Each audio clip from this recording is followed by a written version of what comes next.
Hello friends, नमस्कार। मैं सतवीर यादव लेके आया हूँ आप सभी के लिए भारतीय राज्य व्यवस्था का एक महत्वपूर्ण टॉपिक जिसका नाम है संघ सरकार। और संघ सरकार में आज हम बात करने वाले हैं संसदीय समितियों के बारे में। एग्जाम की दृष्टि से बड़ा ही प्यारा टॉपिक रहने वाला है। अक्सर यहाँ से एग्जाम में क्वेश्चंस देखे जाते हैं, तो बात करते हैं आज संसदीय समितियों के बारे में। देखिए, जैसा कि आप सभी को पता होगा कि किसी भी कार्य को जब किया जाता है तो उस कार्य को करने के लिए कुछ स्टेप्स यहाँ पर तैयार की जाती हैं। आखिरकार किस तरीके से उस कार्य को यहाँ पे सही तरीके से किया जा सकता है, और किसी भी कार्य को करने के लिए हम क्या करते हैं, कमेटीज बनाते हैं। कुछ कमेटीज बनाई जाती हैं कि आप इस कार्य को देखेंगे, आप इस कार्य को देखेंगे, ताकि वो कार्य बहुत ही अच्छे तरीके से, फेयर तरीके से हो सके। बस इन्हीं सभी का वजह से भारतीय जो पार्लियामेंट है, भारतीय जो संसद है, संसद के अंदर भी समितियाँ बनाई गई हैं, और इन समितियों के माध्यम से यहाँ पे विविध कार्यों को यहाँ पे निष्पादित किया जाता है, ताकि संसद की जो कार्यवाही है एक सही तरीके से संचालित हो सके। बात करें संसदीय समितियों के बारे में, तो संसद की जो समितियां होती हैं दोस्तों, वो मूल रूप से दो प्रकार की समितियां होती हैं। संसदीय समितियां जो पार्लियामेंट्री कमेटीज होती हैं वो दो प्रकार की होती हैं। एक होती है जिसे कहते हैं हम स्थायी समिति। स्थायी समिति होती है, स्टैंडिंग जो कमेटी होती है, और दूसरी होती है अस्थायी समिति। तो दो वर्गों के अंदर बांटा जाता है, मुख्य रूप से दो प्रकारों में बांट दिया जाता है। स्थायी जो समिति होती है, इन समितियों को प्रत्येक वर्ष, मूल रूप से ज़्यादातर जो समितियां होती हैं प्रति वर्ष यहाँ पर गठित होती हैं। ये कॉमन बातें जो हमें ध्यान में रख लेनी होगी। प्रत्येक वर्ष गठित होती है, या फिर समय समय पर लोकसभा का अध्यक्ष या राज्यसभा का जो सभापति है इन्हें गठित करता है। ठीक है, लोकसभा एवं राज्यसभा को मिलाकर के अगर बात करूं मैं, तो टोटल 45 स्थायी समितियां हैं दोस्तों। लोकसभा और राज्यसभा दोनों की मिला दी जाए तो टोटल होती हैं 45 स्थायी समितियां, जिनमें से 24 जो हैं दोनों सदनों की संयुक्त समितियां हैं। 45 में से 24 संयुक्त समितियां हैं। टोटल समितियां कितनी हैं? 45 हैं। इन 45 में से 24 जो समितियां हैं दोनों सदनों की संयुक्त रूप से हैं, जबकि यहाँ पे बात करें 9 राज्यसभा की और 12 होती हैं लोकसभा की। कैसी समितियां हैं? स्टैंडिंग कमेटीज है, स्थायी समितियां हैं। ये 12 और 9 स्थायी है, जबकि 24 यहाँ पर जो होती है दोनों सदनों की संयुक्त रूप से होती है। इन 24 में से भी याद रखिएगा, 24 जो संयुक्त समितियां हैं इनमें से 16 समितियां लोकसभा के पास में होती है, जबकि 8 जो समितियां होती हैं दोस्तों, ये 8 समितियां राज्यसभा की होती हैं। ठीक है, संयुक्त समितियों में 16 समितियां लोकसभा और 8 समितियां होती है राज्यसभा की, जबकि टोटल यहाँ पर होती है 45, और 45 में से 9 राज्यसभा के पास में होती हैं, जबकि 12 जो होती हैं ये लोकसभा के पास में होती हैं। ठीक है दोस्तों, तो टोटल समितियों की संख्या हो गई 45। जबकि बात करें एडहॉक जो कमेटीज होती हैं, तदर्थ जो समिति होती है, अस्थायी जो समिति होती है, तो ये समितियां दो प्रकार की होती है मूल रूप से। एक होती है प्रवर समिति, या फिर हम कह सकते हैं संयुक्त प्रवर समिति, और एक होती है जांच समिति, इन्वेस्टिगेशन जो कमेटी होती है। तो इस तरीके से यहाँ पर अस्थायी समितियों को दो वर्गों में बांटा जा रहा है। प्रवर समिति किसी भी विधेयक के लिए, जो कि हम बात कर चुके हैं ऑलरेडी, प्रवर समिति किसी विधेयक के लाए जाने के बाद में गठित होती है। जबकि किसी प्रकार के अगर कोई घोटाले हो जाए तो ऐसे में उसकी जांच करने के लिए जो कमेटी गठित होती है, तो ये प्रतिवर्ष नहीं होती है, ये एक ऐसा कोई सिनेरियो क्रिएट होता है, उसके बाद में ही इन समितियों का गठन किया जाता है। क्लियर है दोस्तों? बात करूं मैं यहाँ पे कुछ प्रमुख समितियों के बारे में, हम चलते हैं, बात करते हैं कि संसद की कुछ प्रमुख समितियां कौन कौन सी हैं। तो भारत में सबसे पहले जान लेना होगा कि जो समिति प्रणाली है, ये समिति प्रणाली मॉन्टेग्यू चेम्सफोर्ड जो सुधार अधिनियम 1919 में लाया गया था, मॉन्टेग्यू चेम्सफोर्ड सुधार अधिनियम। तो यहाँ पर समिति जो प्रणाली है, समिति प्रणाली का जो प्रारंभ हुआ था 1919 के मॉन्टेग्यू चेम्सफोर्ड सुधार अधिनियम के तहत, इनका प्रारंभ साल 1921 में हुआ है। क्लियर है?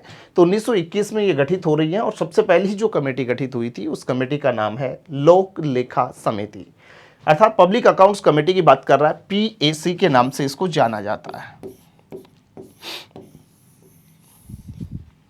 लोक लेखा समिति।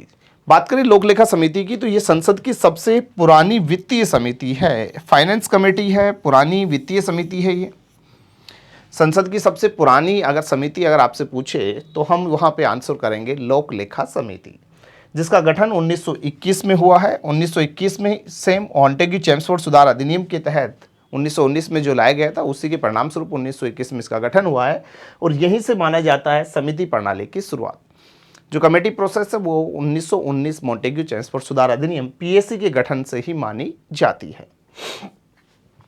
इस समिति की अगर मैं बात करूं तो समिति की जो कुल सदस्य संख्या है दोस्तों, ये संख्या होती है 22। याद रख लेना होगा हमें, पीएससी जो होती है लोक लेखा समिति की सदस्य संख्या 22 होती है, जिसमें से लोकसभा के टोटल सदस्य होते हैं 15 और राज्यसभा की बात करें तो राज्यसभा से टोटल सदस्य होते हैं 7। लोकसभा के 15, राज्यसभा के 7, टोटल सदस्यों की संख्या 22 होती है। इस समिति के जो अध्यक्ष का चुनाव है वो कौन करेगा? लोकसभा का अध्यक्ष करता है। प्रतिवर्ष यह समिति गठित होती है, प्रत्येक वर्ष में गठित की जाएगी और ऐसे में प्रत्येक वर्ष इस समिति के अध्यक्ष का जो चुनाव है वो लोकसभा का कौन करेगा? अध्यक्ष करता है। याद रखिएगा दोस्तों, इस समिति को जो हमारी प्राक्कलन समिति, आगे बात करेंगे हम इसके बारे में, प्राक्कलन समिति के बारे में, जो कि एक स्थायी समिति है, सबसे बड़ी स्थायी समिति है प्राक्कलन समिति। तो ये समिति जो है, इस समिति को प्राक्कलन समिति की जुड़वा बहन भी कहा जाता है। और सबसे बड़ी बात जो हमें ध्यान में रखनी है कि जो लोक लेखा समिति है इसका जो मुख्य कार्य होता है, जो नियंत्रक व महालेखा जो परीक्षक होता है, controller and auditor general of India जो है, जिसका मूल कार्य ही क्या है? यहाँ पर लेखाओं का परीक्षण करना होता है, ठीक है ना। तो ऐसे में जो कैग होता है, इस कैग के द्वारा जो राष्ट्रपति को सौंपी गई जो रिपोर्ट होती है, इस रिपोर्ट की जांच करना ही लोक लेखा समिति का कार्य होता है। तो सबसे पहली समिति हमने जानी लोक लेखा समिति। लोक लेखा समिति गठन हो गया 1921, सबसे पुरानी यहाँ पर वित्तीय समिति है लोक लेखा समिति, जिसे प्राक्कलन समिति की जुड़वा बहन कहते हैं। समिति सदस्य संख्या 22 होती है, 15 लोकसभा से, 7 होते हैं राज्यसभा से। अध्यक्ष का चुनाव लोकसभा का अध्यक्ष प्रतिवर्ष करेगा। कार्य जो होता है वो कैग द्वारा दी गई राष्ट्रपति को जो रिपोर्ट है उसकी जांच करना। नंबर 2 आती है प्राक्कलन समिति, एस्टीमेट जो कमेटी होती है। और एस्टीमेट कमेटी की अगर बात करें तो इस कमेटी का जो गठन है वित्त मंत्री जॉन मथाई जी की सिफारिशों पर 1950 में किया गया था। तो 1950 में स्थापित हो रही है प्राक्कलन समिति। 1921 में लोकलेखा समिति गठित हुई थी। लोकसभा की सबसे बड़ी कैसी समिति है दोस्तों? स्थायी समिति है। यह भी एक फाइनेंस कमेटी है, वित्तीय समिति है। जो पूर्ण रूपेण बात करें तो लोकसभा की ही समिति है, इसमें राज्यसभा का कोई भी वर्चस्व नहीं होता है। समिति की जो सदस्य संख्या होती है वो संख्या कितनी होती है? 30 होती है, ठीक है। समिति की सदस्य संख्या 30 होती है और समिति का जो अध्यक्ष है, सत्तारूढ़ जो दल, रूलिंग जो पार्टी होती है, उस रूलिंग पार्टी का कोई भी एक सदस्य होता है। मूल रूप से कमेटीज के अंदर यहाँ पर जो मंत्री पदों पर बैठे व्यक्ति नहीं होकर के सदस्यों से यहाँ पर अध्यक्ष बनाए जाते हैं ताकि उनको भी कार्य दिया जा सके और ऐसे में कार्य का विभाजन भी अलग अलग अंगों में हो सके।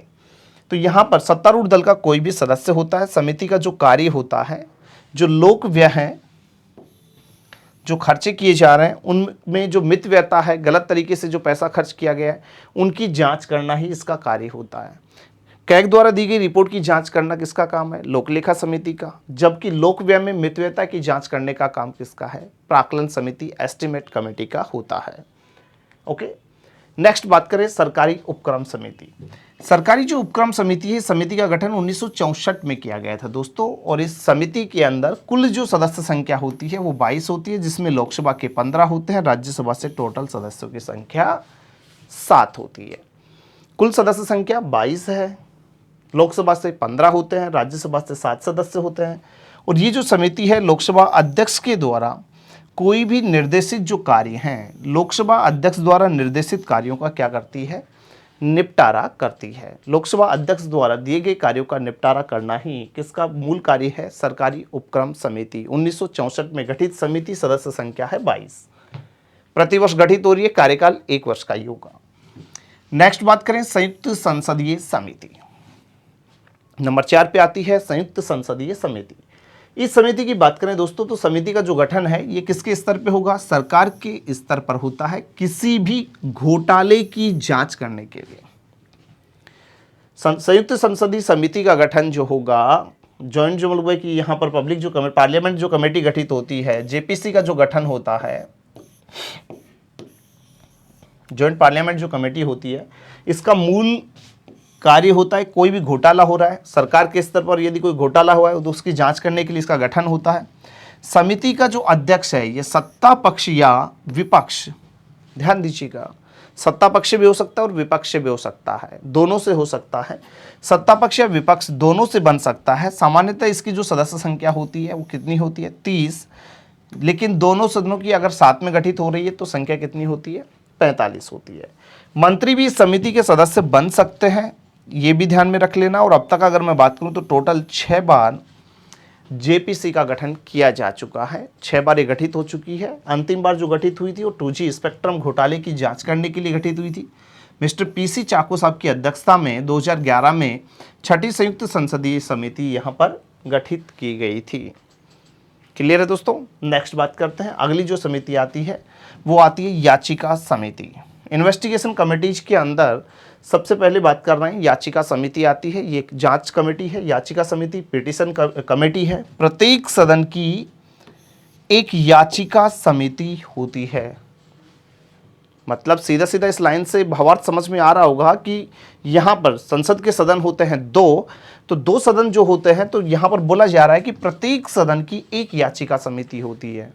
तो प्रत्येक सदन की एक याचिका समिति होती है और इस समिति में लोकसभा के कितने होंगे, 15, और राज्यसभा के अंदर टोटल सदस्यों की संख्या होती है 10। विशेष रूप से यहाँ पर सदस्य संख्या को ध्यान में रखिएगा। अगर एग्जाम में प्रश्न आएगा तो सदस्य संख्या से यहाँ पर क्वेश्चन पुटअप हो सकता है। तो लोकसभा के 15 होंगे, राज्यसभा के 10 सदस्य होते हैं। याचिका समिति ऐसी प्रत्येक याचिका की जांच करती है जो सदन में पेश किए जाने के बाद समिति को निर्दिष्ट हो जाते हैं। ये जो समिति होती है ये आम जनता की शिकायतों को दूर करने के मामलों में एक महत्वपूर्ण भूमिका निभाती है। इस प्रकार अगर बात की जाए तो यह समिति ओम्बुड्समैन या सार्वजनिक शिकायत समिति का रूप लेने में सक्षम है। ओम्बुड्समैन की बात करें तो इसको हम बोलेंगे लोकपाल। तो वर्तमान में याचिका समिति की जगह मूल जो भूमिका निभाई जा रही है वो किसके द्वारा, लोकपाल के द्वारा निभाई जा रही है। ठीक है, 2019 में गठित हुआ था लोकपाल। ठीक है, तो लोकपाल जो है तो इसकी भूमिका भी याचिका समिति के रूप में देखी जा सकती है। नेक्स्ट नंबर 6 पे हमारे सामने समिति आती है जिसे हम कहते हैं विशेषाधिकार समिति। कमेटी ऑफ प्रिविलियंस की बात की जा रही है, विशेषाधिकार की बात की जा रही है। ये जो समिति होती है सामान्यतः दोनों सदनों में उनके पीठासीन अधिकारियों द्वारा, यानी कि दोनों सदनों में गठित होती है विशेषाधिकार समिति और पीठासीन अधिकारियों द्वारा प्रत्येक वर्ष गठित की जाती है। मैं पहले ही बोल चुका हूं कि कोई भी समिति है मूल रूप से उसका कार्यकाल 1 वर्ष का ही होता है। तो यहाँ पर लोकसभा में गठित होगी तो लोकसभा का अध्यक्ष यहाँ पर क्या करेगा, समिति गठन करेगा। जबकि राज्यसभा में गठित हो रही तो राज्यसभा सभापति महोदय समिति का गठन करेंगे, जिसमें लोकसभा के कितने होते हैं, 15, और राज्यसभा के अंदर इस समिति में सदस्य होते हैं 10।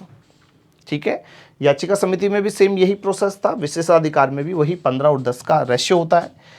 यह समिति संसद और उसके सदस्यों की शक्तियों और उनकी प्रतिष्ठा की रक्षा करने में महत्वपूर्ण भूमिका निभाती है दोस्तों। तो ये है नंबर 6 पे विशेषाधिकार समिति। नेक्स्ट बात करते हैं एथिक्स कमेटी जो होती है, आचरण समिति की बात कर लेते हैं। इस समिति का जो कार्य है संसद के सदस्यों में क्या बनाएगा, आचरण की बात कर रहा है, एथिक्स की बात कर रहा है, तो सीधी सीधी बात है अनुशासन और मर्यादा बनाए रखने की बात कर रहा है। इसका जो कार्य है संसद सदस्यों पर आचरण संहिता, कोड ऑफ कंडक्ट की बात की जा रही है, आचरण संहिता लागू करवाना, संसद में दुर्व्यवहार संबंधी मामलों की जांच करना और दोषी पाए जाने पर उचित कार्रवाई का सुझाव देना भी इस समिति का मूल उद्देश्य होता है। बात करें यहाँ पर लोकसभा की जो आचरण समिति होती है, लोकसभा में आचरण समिति में 20 यहाँ पर सदस्य होते हैं तथा राज्यसभा की जो आचरण समिति है इसकी सदस्य संख्या कितनी होती है, 10 होती है। क्लियर है दोस्तों। तो ये समिति थी आचरण समिति। नेक्स्ट बात करते हैं, अगली जो हमारी कमेटी आती है मूल कमेटी है कार्य मंत्रणा समिति।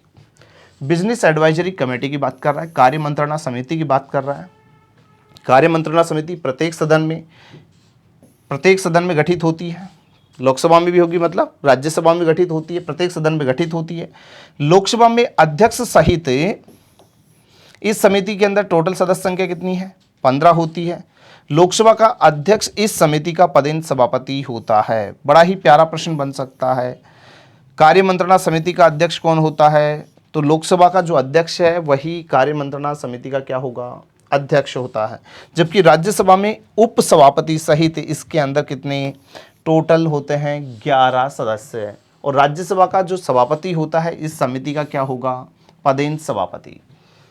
समिति की बात करें तो इसका जो कार्य है, ये कार्य होता है सरकार के विधायी और अन्य जो भी कार्य हैं, इन कार्यों के लिए सदन में समय का आवंटन किस प्रकार से किया जाए, इसका निर्धारण ये कमेटी करती है।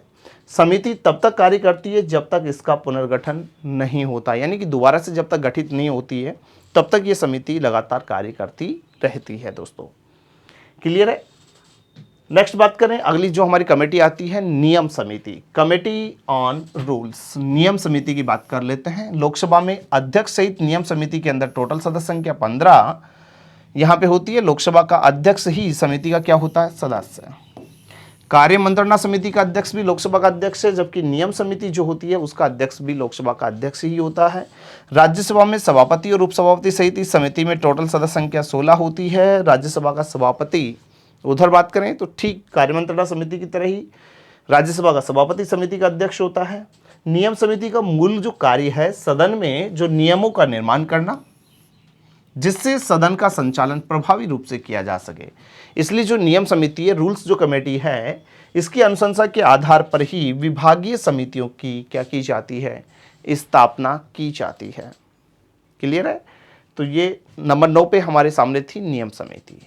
अगली बात करते हैं नंबर 10, अनुसूचित जाति एवं जनजाति committee, committee on the welfare of scheduled caste and scheduled tribes. ये जो समिति होती है अनुसूचित जाति जनजाति आयोग के प्रतिवेदनों की जांच करके आवश्यक सुझाव देती है। समिति में कुल जो सदस्य संख्या होती है दोस्तों वो 30 होती है, जिसमें से लोकसभा के कितने होते हैं, 20, राज्यसभा से होते हैं 10, टोटल संख्या 30 होती है। नेक्स्ट बात करें महिलाओं के सशक्तिकरण से संबंधित जो कमेटी होती है, committee on empowerment of womens. 1997 में यहाँ पर नियम समिति की अनुशंसा के ऊपर महिलाओं के कल्याण के लिए ये एक 30 सदस्यीय कमेटी गठित की गई थी। महिलाओं के लिए सशक्तिकरण संबंधी जो समिति है, इसकी सदस्य संख्या कितनी है, टोटल होती है 30, जिसमें से लोकसभा के होते हैं दोस्तों 20 सदस्य और राज्यसभा के होते हैं 10 सदस्य। क्लियर है। आई होप ये समझ में आ चुका होगा। टोटल हमने यहाँ पर 11 कमेटीज के ऊपर बात की है, जो प्रमुख समितियां हैं जिनसे अक्सर एग्जाम में क्वेश्चंस देखे जाते हैं दोस्तों।